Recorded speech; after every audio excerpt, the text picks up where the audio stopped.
Amin ya Allah ya Rahman ya Rahim Antal Jawadul Halim wa anta ni'mal mu'in.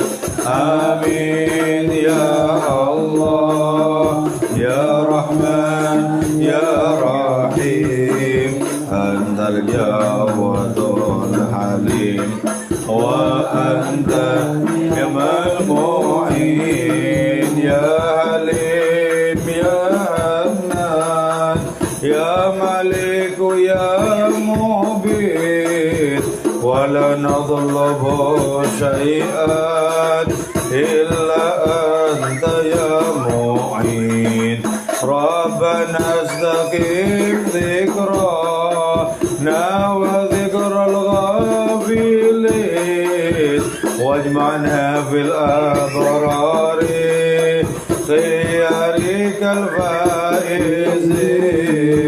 Amin ya Allah ya Rahman ya Rahim Antal Jawadul Halim wa anta ni'mal mu'in. Amin ya Allah ya Rahman ya Rahim Antal Jawadul Halim wa anta ni'mal mu'in. Syakawnaka Rabbana bab dha'fi nafsina litaghfirana ghafaru wa litusinana bidawamil ma'rifati adim liqa'ana bihadratika ilahana ya ilahana. Amin ya Allah ya Rahman ya Rahim Antal Jawadul Halim wa anta ni'mal mu'in. Amin ya Allah ya Rahman ya Rahim Antal Jawadul Halim wa anta ni'mal mu'in. Sa'alnaka al-istiqamata fi tadhakkurik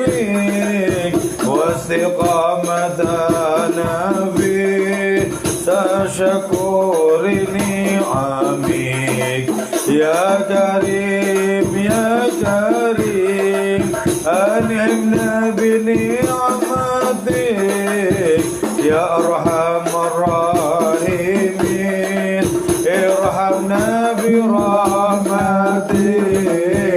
آمين يا الله يا رحمن يا رحيم أنت الجواد الحليم وأنت نعم المعين. آمين يا الله يا رحمن يا رحيم أنت الجواد الحليم وأنت نعم المعين. ربنا أسر لنا ظاهرا وباطنا مع حسن الظن بحضرتك يا منان. Pangeran panjenengan tentosi kula niki lahir batin sarono manasai kang suci. Amin ya Allah ya Rahman ya Rahim Antal Jawadul Halim wa anta ni'mal mu'in. Amin ya Allah ya Rahman يا رحيم أنت الجواد الحليم وأنت نعم المعين يا حفيظ يا ناصر يا وكيل يا الله بارك لنا ولهم أجمعين يا الله بجاه النبي صلى الله وسلم عليه وآله ما والحمد لله آمين يا الله يا رحمن يا رحيم أنت الجواد الحليم وأنت نعم المعين آمين يا الله يا رحمن يا رحيم أنت الجواد الحليم وأنت نعم المعين. أعوذ بالله من الشيطان الرجيم. بسم الله الرحمن الرحيم. ألم تر إلى الذين خرجوا من ديارهم هم ألوف حذر الموت فقال لهم الله موتوا ثم أحياهم إن الله لذو فضل على الناس ولكن أكثر الناس لا يشكرون. Allah. Ayat ini membutuhkan beberapa kali perjumpaan untuk selesai dijelaskan ya. Kemarin terakhir kita berbicara tentang kematian diri kecil agar menjelma sebagai kesadaran diri besar. Diri kecil atau ego kecil itu adalah kita manusia ini. Sementara ego besar, diri besar itu adalah Allah Subhanahu wa ta'ala. Kesadaran tentang ini bisa dibangun dari adanya sebuah pemahaman bahwa seluruh manusia, bahwa seluruh makhluk itu sepenuh-penuhnya tidak ada yang bisa berdiri sendiri. Seluruh makhluk itu murni ditopang, disangga oleh Allah Subhanahu wa ta'ala.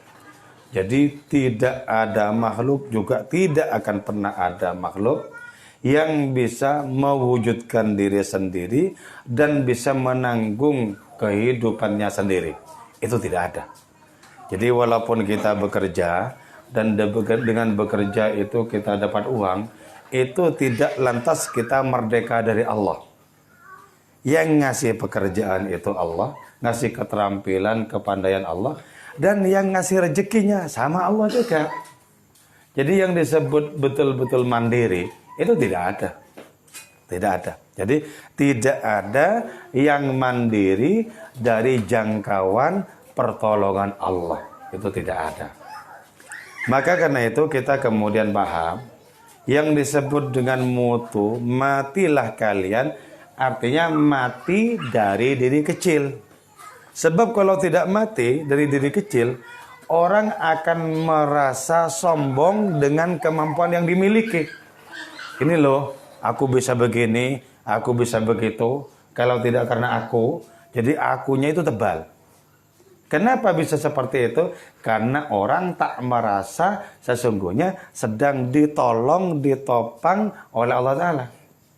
Tapi kalau orang merasa tidak bisa apa-apa, maka tidak mungkin akan muncul dari orang seperti itu kesombongan. Gak mungkin. Maka di sini kemudian kita paham kenapa Nabi kita itu menjadi orang yang paling rendah hati, orang yang paling andap asor. Karena beliau merasakan sepenuhnya wujud diri beliau murni ditopang, disangga, ditolong oleh Allah Subhanahu wa ta'ala. Jadi yang disebut dengan kematian pertama itu adalah kematian ego, kematian hasrat, kematian keinginan kepada selain Allah Subhanahu wa ta'ala. Nah, kalau orang sudah mati dari egonya sendiri, dari keakuannya, dari penyakit ananiyah, dari merasa ada dan merasa bisa mandiri. Nah, kalau sudah mati dari itu semua, maka summa ahyahum, Allah menghidupkan mereka bil hayatil hakikiyati, dengan hidup yang hakiki. Hidup yang hakiki itu adalah hidup di mana seseorang merasakan bisa mengerjakan sesuatu sekecil apapun itu murni karena pertolongan. Kita bisa melihat ini pertolongan. Kita bisa mendengar, ini pertolongan Allah. Kita bisa bergerak, bernafas, beraktivitas dalam kehidupan, ini pertolongan Allah Subhanahu wa taala. Itu yang disebut dengan hidup hakiki. Jadi orang hidupnya itu hakiki kalau orang sudah merasakan kemana-mana orang itu sesungguhnya dibimbing, disangga, ditopang, ditolong oleh Allah. Itu baru namanya hidupnya hakiki. Tapi kalau hidup orang itu merasa terpisah dari Allah, hidup orang itu merasa bisa disangga dirinya sendiri, itu berarti orang terhijab, tertabiri, sehingga orang tak merasakan dan tak menyaksikan Allah di dalam hidupnya. Jadi kalau nanti kita tidur, kemudian kita bangun, itu karena oleh Allah Ta'ala sengaja dibangunkan. Kalau tidak, bisa tidur sampai kiamat. Mau tidur selamanya? Ya harus mau kalau sudah waktunya ya. Enggak mungkin ada orang yang kemudian, aku enggak mau, terus selamat dari kematian. Enggak ada. Tetap pada waktunya mau. Jadi, karena itu tidak ada manusia itu betul-betul mandiri, betul-betul merdeka. Terus setelah Allah menganugerahkan kehidupan hakiki seperti itu, maka orang ini akan senantiasa merasakan Allah. Jadi Allah itu tidak jauh. Allah itu senantiasa dirasakan dalam setiap aktivitas. Merasakan Allah. Bahkan orang itu merasa dikepung, dikelilingi oleh Allah Ta'ala. Sehingga ketika demikian, arah manapun yang ditatap oleh orang itu, yang ditemukan, yang dirasakan, cuman Allah. Karena itu ada seorang sufi menulis puisi begini. Kiblat kebanyakan manusia adalah Ka'bah di tanah haram sana. Sementara kiblatku adalah wajah Allah kekasihku. Jadi untuk fokus ke kiblat itu tidak tergantung ke arah tertentu. Kalau di sini ya, ke barat agak ke kanan itu ya, agak ke utara. Tidak tertuju kepada arah tertentu. Kalau orang hidupnya hakiki, maka seluruh arah adalah kiblat. Menghadap kemana saja, ketemunya Allah. Tapi walaupun begitu, tidak sah sholat menghadap kepada selain Ka'bah, kepada selain Masjidil Haram nggak sah. Misalnya, hanya karena sudah menyaksikan Allah di mana-mana, sholatnya ke timur, ke tenggara, ke selatan, ke utara, tetap tidak boleh. Karena apa? Syariat itu satu hal, dan menemukan Allah, merasakan Allah di seluruh arah, itu hal yang lain. Hal yang lain. Jadi dalam perkara syariat itu diperlukan adanya keseragaman. Dalam perkara hakikat kita bisa menjumpai, bisa menemukan Allah, merasakan hadirnya di mana saja, pada apa saja. Nah, kalau ilmu pengetahuan seperti ini sudah bisa kita saving ya. Kita simpan, kemudian menjadi rasa. Kita menjadi yang istimewa kemudian di hadapan Allah kalau sudah nyampe di rasa itu. Persoalannya kan tidak setiap ilmu pengetahuan menjadi rasa kan itu loh. Katakanlah ini sudah tahu. Di mana-mana itu ada kehadiran Allah. Apa ya lantas merasakan, menyaksikan macam-macam, menemukan Allah.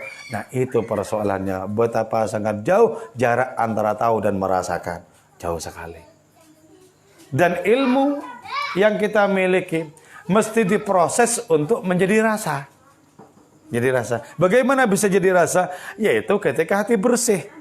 Kalau hati bersih, maka akan mudah merasakan. Yang merasakan itu hati. Bagaimana agar hati bersih? Maka janganlah punya tujuan selain Allah.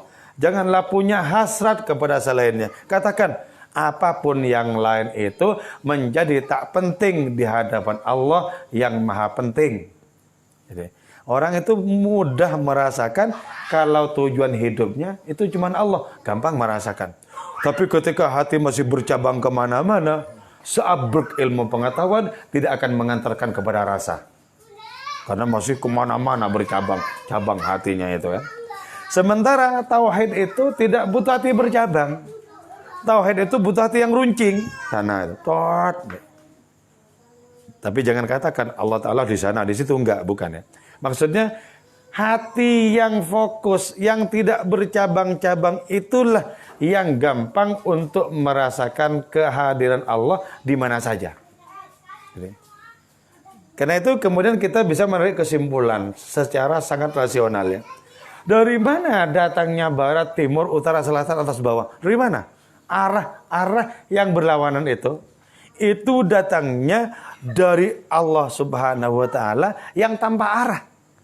Jadi tidak bisa mengatakan Allah Ta'ala hanya berada di barat sana, di Ka'bah sana. Enggak bisa. Kenapa? Karena tajallinya, kehadirannya itu berada pada segala sesuatu. Berada pada segala sesuatu. Moga-moga ini sangat dimudahkan untuk bisa dirasakan ya. Amin. Kalau bisa dirasakan seperti ini, kita akan bergabung dengan para wali. Kalau bisa merasakan. Sebab perbedaannya antara kita dengan mereka itu sepenuhnya merasakan, kita mengetahui tanpa merasakan. Perbedaannya perkara rasa sebenarnya cuma. Tapi tidak bisa disebut cuman juga, rasa itu boleh jadi ditebus seumur hidup belum tentu sampai ya. Kata Syekh Abdul Qadir Jilani, ada orang yang seumur hidupnya itu tidak sampai kepada Allah. Ada orang untuk sampai kepada Allah butuh 80 tahun, yaitu menjelang nafasnya yang terakhir. Ada orang baru sampai kepada Allah membutuhkan 40 tahun. Ada orang sampai kepada Allah Ta'ala hanya butuh 11 tahun. Ada yang hanya butuh 7 tahun. Ada yang hanya butuh 2-3 tahun. Ada yang cuman ukuran bulan sudah merasakan Allah. Karena itu kita harus belajar untuk apa? Menggunting berbagai macam keinginan kepada yang lain. Jadi kalau dulu kenceng, keinginannya macam-macam, gunting dikit-dikit. Tek, tek, tek, tek, tek. Ayo, aku sudah semakin mendekati kematian, engkau cabang-cabangku harus runtuh sekarang juga. Gunting, serat, gunting. Biar runcing. Nah, kalau orang hidupnya runcing kepada Allah Subhanahu wa taala semata-mata, aktivitas apapun yang dikerjakan itu yang kelihatan cuman Allah satu-satunya. Mengerjakan apa saja. Mengerjakan apa saja. Makanya banyak para wali dengan berbagai macam profesi. Misalnya ada seorang wali tukang penjahit sepatu. Ketika jahit sepatu, sesungguhnya yang paling gamblang itu bukan perkara sepatu dijahit, tetap Allah sebenarnya. Cuman pura-pura aja begini, jahit. Nah itu kita latih. Dalam kerja apapun, fokuskan ke sana. Kalau nanti tertuju kepada pekerjaan itu, fokuskan lagi. Direbut lagi perhatian oleh pekerjaan, fokuskan lagi. Jangan kemudian direbut oleh pekerjaan, ya udahlah begini saja. Nah, ya selamanya belok ke situ. Nanti kapan fokusnya kepada Allah kalau begitu? Jadi para kekasih Allah, para wali itu memiliki konsentrasi yang baik kepada Allah walaupun mereka sedang menekuni berbagai macam pekerjaan. Konsentrasinya itu tidak bisa digantikan oleh apapun yang lain. Itu ya, hidup hakiki. Terus kalau sudah dihidupkan yang kedua oleh Allah setelah kematian dari ego kecil tadi, terus wala ilmil ladunni, Allah akan menganugerahkan ilmu ladunni. Apa ilmu ladunni? Ilmu yang langsung dipaketkan oleh Allah diberikan kepada orang itu. Ladunni itu namanya. Ai mil ladunhu ilma. Ilmu yang digelontorkan dari Allah kepada orang itu.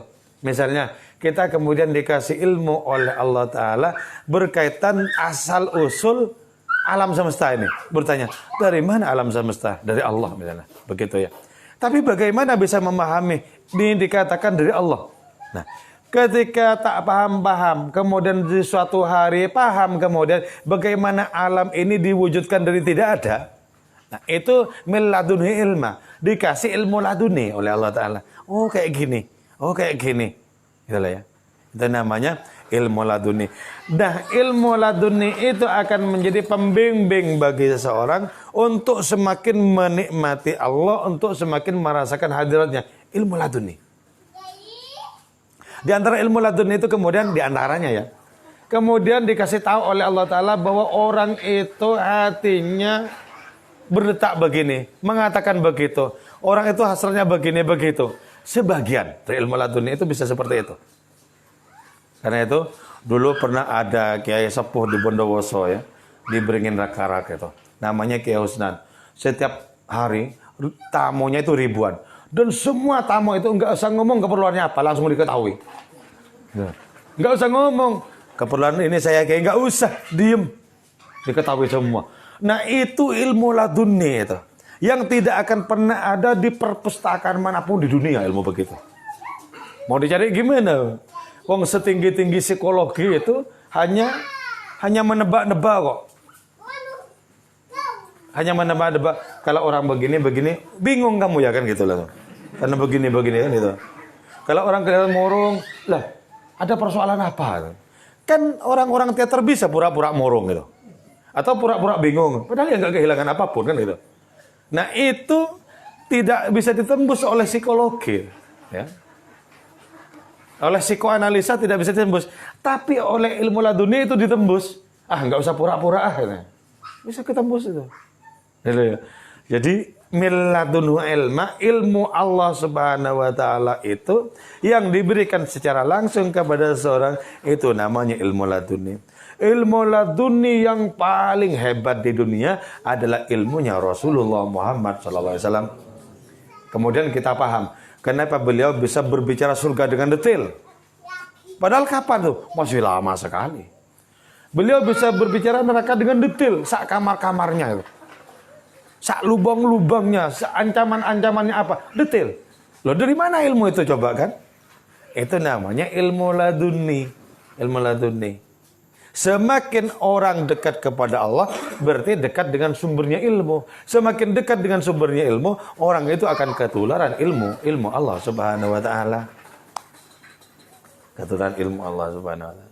Jadi karena itu kemudian bisa menembus berbagai macam hijab. Termasuk menembus hijab yang berupa waktu. Kamu besok begini, hati-hati ke depan kamu begini, begitu. Itu kan waktu yang begitu sulit untuk ditembus. Dukun-dukun nggak mungkin bisa menembus waktu. Kalau menembus ruang, bisa dengan bantuan jin. Ya. Rumahmu menghadap ke selatan, bisa. Atau kemarin kamu begini, bisa. Karena sudah rampung, sudah selesai. Tapi besok aku apa? Nggak mungkin bisa. Kenapa? Itu hijab waktu. Hijab waktu itu lebih sulit dibandingkan dengan hijab ruang. Itu cuma ilmu laduni. Itu pun juga tidak seluruh ilmu laduni mencapai hal-hal yang seperti itu. Banyak itu dalam hadis Nabi itu. Misalnya Nabi memuji Abdullah bin Abbas ya. Sepupu Nabi sendiri. Orang ini cerdas, orang ini pandai. Kelak sebelum wafat, orang ini buta dulu. Padahal waktu itu masih sangat segar bugar, penglihatannya masih tajam. Betul, Ibnu Abbas itu menjadi pengarang tafsir pertama dengan judul tafsirnya Tanwirul Miqbas. Tapi betul, menjelang wafat buta, ramalan Nabi betul. Jadi bisa membaca masa yang akan datang dengan detail, itu murni karena mendapatkan ilmu laduni dari Allah Subhanahu wa taala.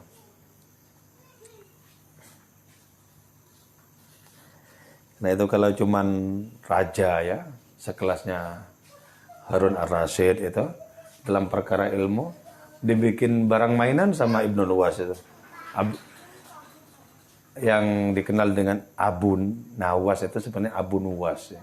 Tapi bahasa Indonesianya, terutama bahasa Madura, Abu Nawas. Ya.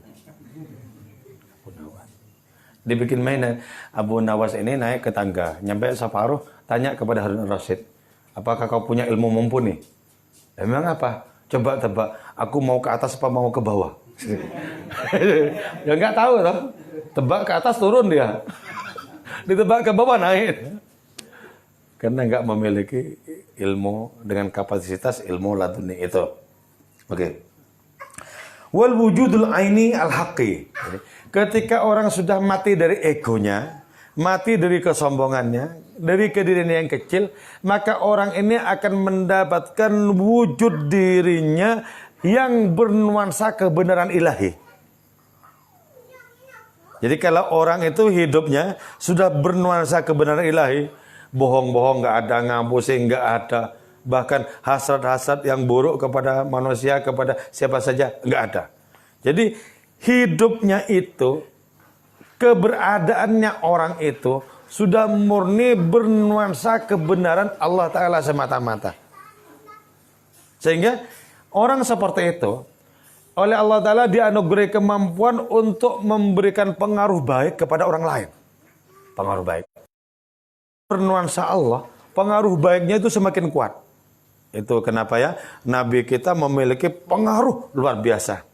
Para sahabat yang semula lahir dan tumbuh dalam budaya jahiliyah, itu kemudian oleh pengaruh Nabi mereka menjadi cemerlang dan tercerahkan.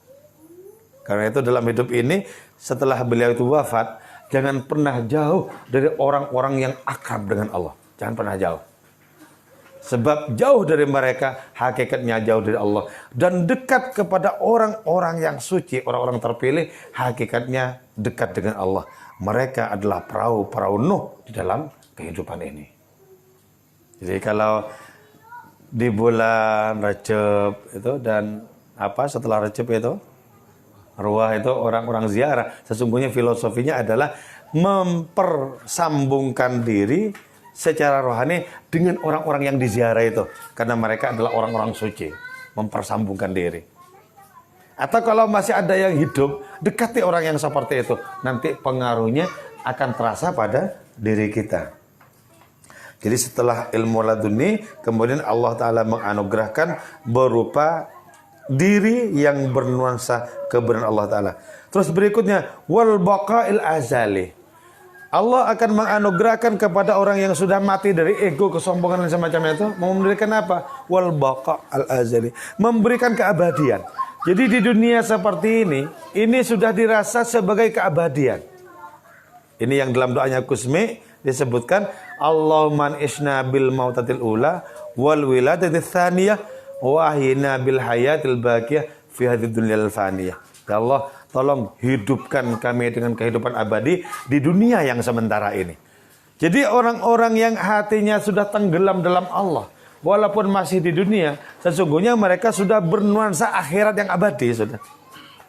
Orang yang sudah memiliki suasana akhirat tidak mungkin tertipu oleh berbagai macam godaan sementara di dunia. Gak mungkin tertipu. Suasananya sudah akhirat. Orang yang gampang tertipu itu karena penglihatannya pragmatis, terlalu pendek penglihatannya. Sehingga gampang tertipu. Contoh konkretnya adalah misalnya ada dukun yang bikin selebaran bisa menggandakan uang. Kemudian datang orang yang percaya untuk menggandakan uangnya. Niki mbah, tolong digandakan. Ya wis, taruh di situ. Digandakan. Kalau memang dukunnya bisa menggandakan, cukup digandakan untuk dirinya sendiri kaya raya dan tinggal dibagi-bagi. Ya, kok masih percaya? Nggak masuk akal begituan. Mana ada orang bisa menggandakan uang? Nggak ada. Dan itu di mana-mana masih laku loh, dukun begituan itu. Masih laku. Yang jelas orang-orang yang datang pasti orang-orang bodoh. Nggak mungkin orang-orang sering ngaji sholawatan kok datang untuk menggandakan uang. Itu pasti salah alamat tempat sholawatan itu. Kalau memang ada orang masih tertipu dengan penggandaan uang itu. Nggak ada, mana ada menggandakan uang. Jadi hidupnya orang itu kemudian bernuansa akhirat sudah enak. Kalau orang sudah bernuansa akhirat hidupnya, gak mungkin salah pilih. Oke. Innallaha ladzu fadlin 'alan nas Innallah sungguhnya Allah al-mutakafil yang maha menanggung li umuri ibadi bagi perkara hamba-hamba Allah. Ladzu fadlin ialah memiliki karunia ala nas atas manusia. An-nasina yang lupa itu manusia manzilam kepada kedudukan mereka al-asli yang asli. Kenapa manusia disebut nas? Karena manusia itu lupa kepada rumahnya yang asli. Di mana rumahnya asli? Di sana, di hadapan Allah. Di dunia ini bukan rumah yang asli, sementara. Coba mana nanti yang lebih panjang umurnya, orangnya apa rumahnya? Pasti lebih panjang rumahnya, apalagi rumahnya di beton. Oh, panjang sekali umurnya itu. Orangnya, ntar lagi sudah lewat. Jadi manusia itu disebut nas, karena nas itu berarti lupa. Artinya apa? Lupa kepada rumahnya yang hakiki. Lupa kepada rumahnya hakiki. Terus lupa kepada apa lagi? Wa maqsadahum al-hakiki. Lupa kepada tujuan yang hakiki juga. Apa tujuan hakiki kita? Allah. La maqsuda illallah, tidak ada tujuan selain Allah. Jadi karena bukan tujuan, jangan dirubah menjadi tujuan. Jadi kalau cuma cita-cita di dunia, pengen ini, pengen itu, itu bukan tujuan, itu semuanya sarana. Sarana. Jadi tujuan satu-satunya itu Allah. Karena asal usul satu-satunya, tempat kembali satu-satunya juga Allah. Jangan tertipu. Jadi kita boleh memiliki cita-cita, keinginan apa saja, tapi itu bukan tujuan. Itu hanya sarana. Hati-hati jangan sampai sarana berubah jadi tujuan. Nah, sampai misal begini ya. Saya kalau ada mobil kemana-mana pengajian mau pakai mobil itu. Ya, mobil itu. Pokok tak niatkan untuk kebaikan-kebaikan. Pas punya mobil, sekali saja datang ke sholawatan. Setelah itu dipakai untuk nonton dangdut. Jadi sarana berubah jadi kesenangan, berubah jadi tujuan.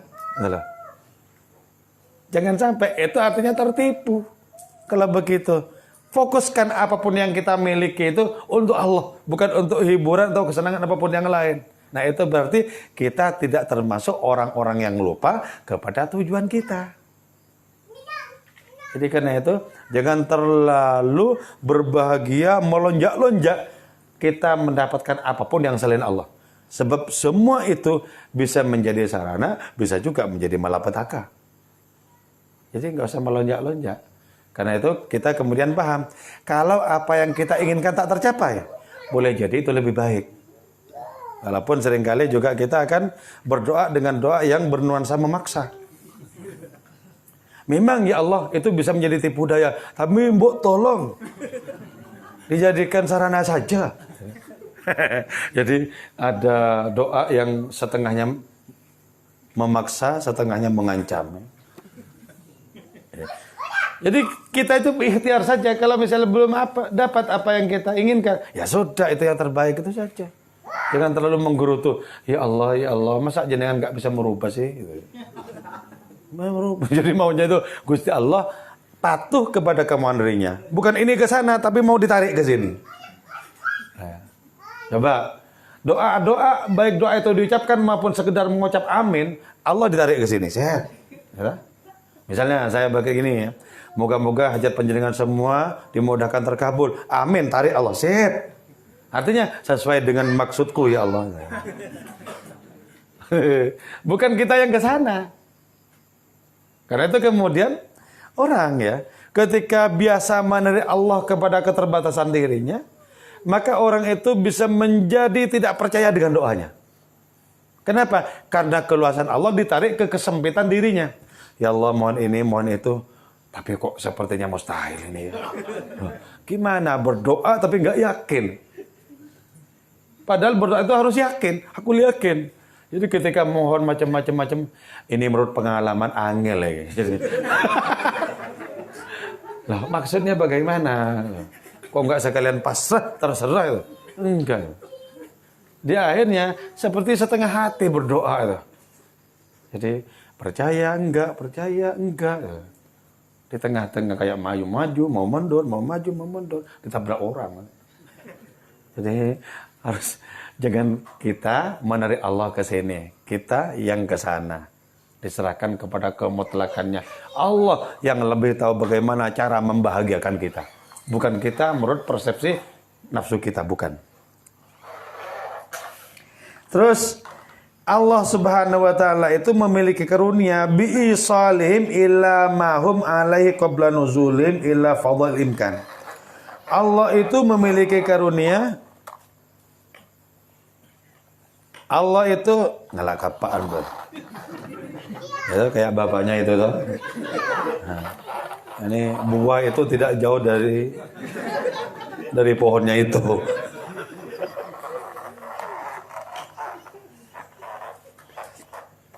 Allah memberikan karunia kepada manusia berupa apa?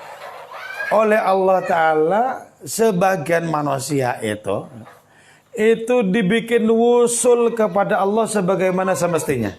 Karena itu begini. Kita sampai kepada Allah, kita merasakan Allah.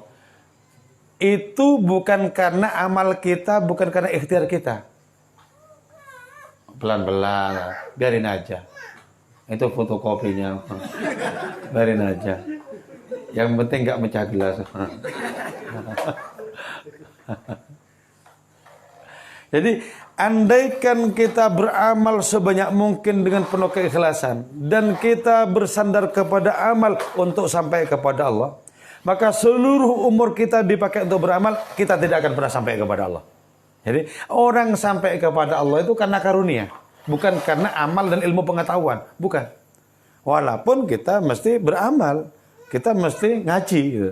Tapi bukan itu yang akan membuat kita sampai kepada Allah Ta'ala, karunianya.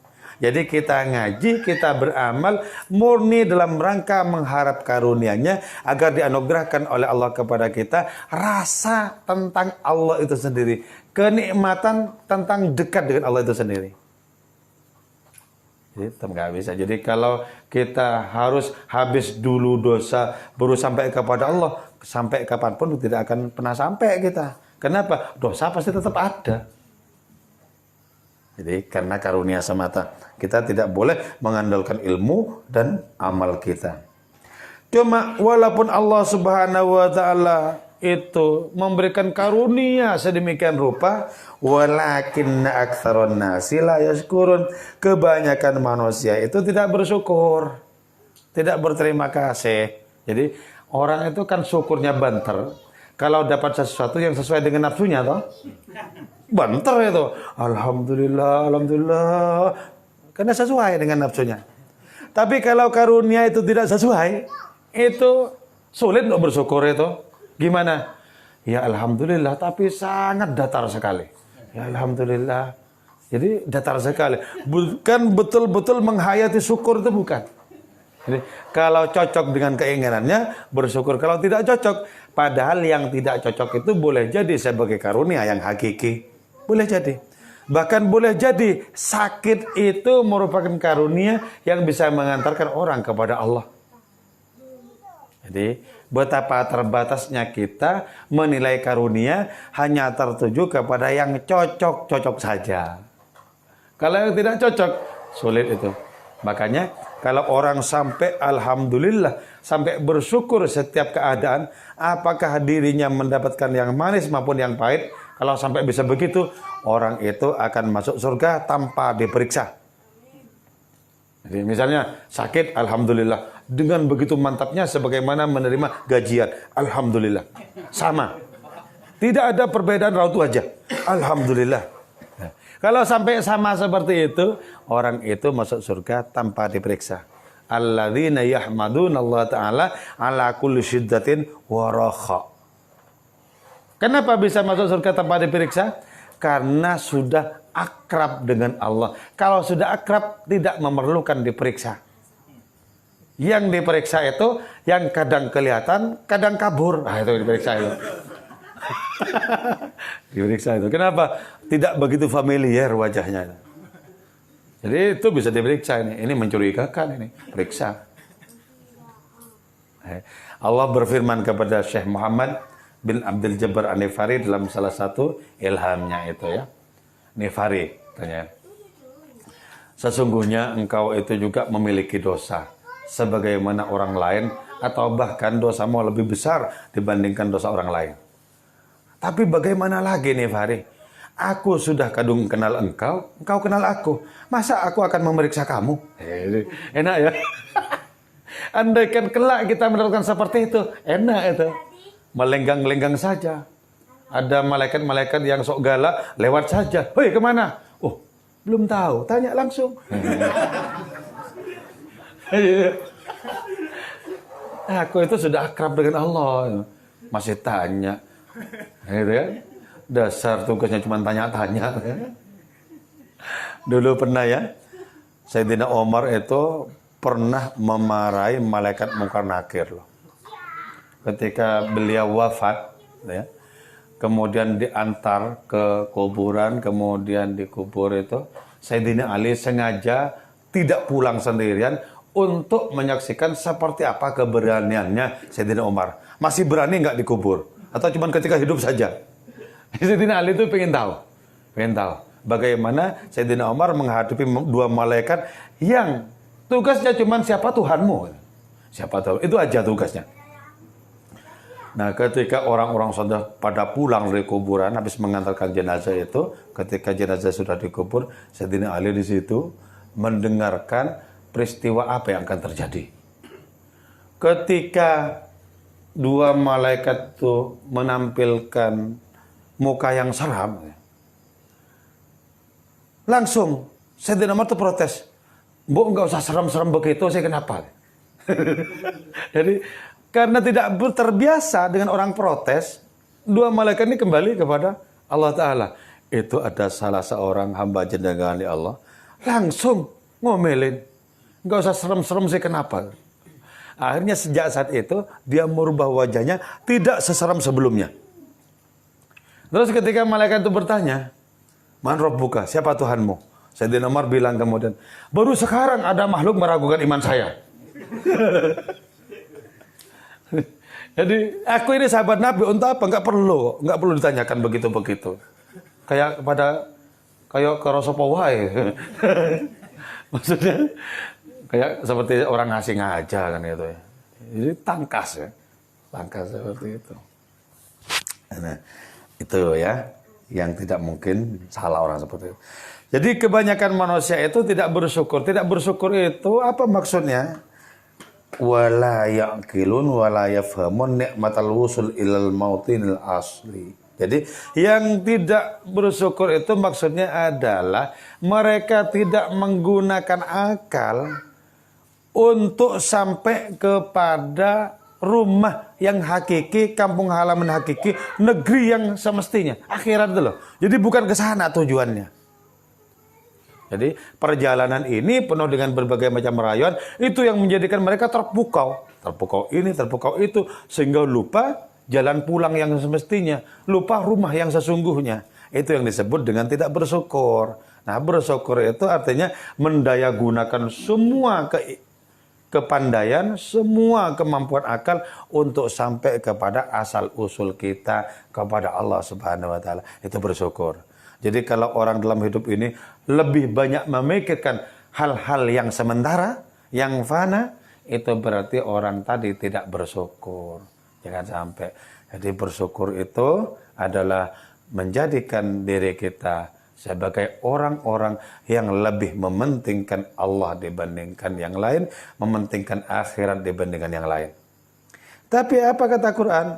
Bal tu'thirunal hayatad dunya. Kebanyakan kalian lebih mementingkan perkara dunia. Padahal wal akhiratu khairu wa abqa. Akhirat lebih baik dan lebih kekal. Jadi kita orientasikan penglihatan kita ke sana, ke akhirat yang abadi, kepada Allah satu-satunya tujuan kita. Oke, semoga dimudahkan kita untuk sampai kepada derajat yang mulia itu dengan karunia dari Allah dan syafaat Kanjeng Rasul Muhammad SAW dan barokahnya para wali, terutama Syekh Abdul Qadir Jilani yang tafsirnya kita kaji setiap malam Sabtu di sini. Wal afu minkum, wassalamualaikum warahmatullahi wabarakatuh.